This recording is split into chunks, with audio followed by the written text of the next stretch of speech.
ఒక ఆలయం. అక్కడ వేల సంఖ్యలో పాములు. అయినా భక్తులకు భయం లేదు. ఎందుకు?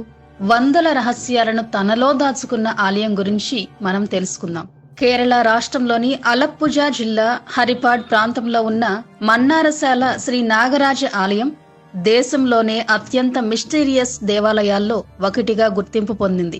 సర్పారాధనకు ప్రసిద్ధి చెందిన ఈ ఆలయం దట్టమైన అడవి మధ్యలో ప్రత్యేక నిర్మాణ శైలితో నిలుస్తోంది. ఇక్కడి విశేషం ఏంటంటే ఆలయ ప్రాంగణంలో దాదాపు 30,000కు పైగా నాగ విగ్రహాలు కనిపిస్తాయి. చిన్నవి, పెద్దవి, శతాబ్దాల నాటి శిల్పాలు అన్నీ ఒకే ప్రదేశంలో. భక్తులు తమ కోరికలు తీరిన తర్వాత కృతజ్ఞతగా రాతి నాగ విగ్రహాలను ఇక్కడ ప్రతిష్ఠించడం సంప్రదాయం. ఈ ఆలయం నిర్మాణం కూడా ప్రత్యేకమే.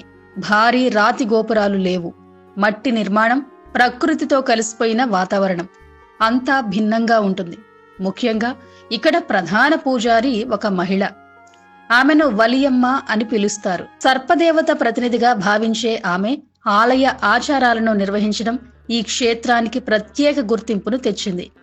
పురాణాల ప్రకారం పరశురాముడు కేరళ భూమిని సముద్రం నుంచి సృష్టించిన తర్వాత విషపూరితమైన నేలను నాగదేవతల సహాయంతో శుభ్రపరిచాడని చెబుతారు. ఆ కృతజ్ఞతార్థం నాగరాజుకు ఈ ఆలయాన్ని నిర్మించారనే విశ్వాసం ఉంది. ప్రతి సంవత్సరం మలయాళ మాసం తులంలో జరిగే మన్నారశాల ఐల్యం ఉత్సవం ఈ ఆలయంలో అత్యంత వైభవంగా నిర్వహించబడుతుంది. వేలాది మంది భక్తులు పాల్గొంటారు. ఆ రోజున అడవి మార్గాల్లో ఊరేగే సర్ప విగ్రహాలు, ధూప, గంధ సువాసనలు ఒక విభిన్న ఆధ్యాత్మిక అనుభూతిని కలిగిస్తాయి. పాములతో నిండిన ప్రాంగణం, కానీ ఎలాంటి భయం లేదు. ఇది కేవలం ఒక ఆలయం కాదు, విశ్వాసం, పురాణం, ప్రకృతి కలిసిన ఒక రహస్య ప్రపంచం. ఇలాంటి మరిన్ని మిస్టరీ కథల కోసం రియల్ మిస్టరీస్ అండ్ ఫ్యాక్ట్స్ ఛానల్ను ఫాలో అవ్వండి.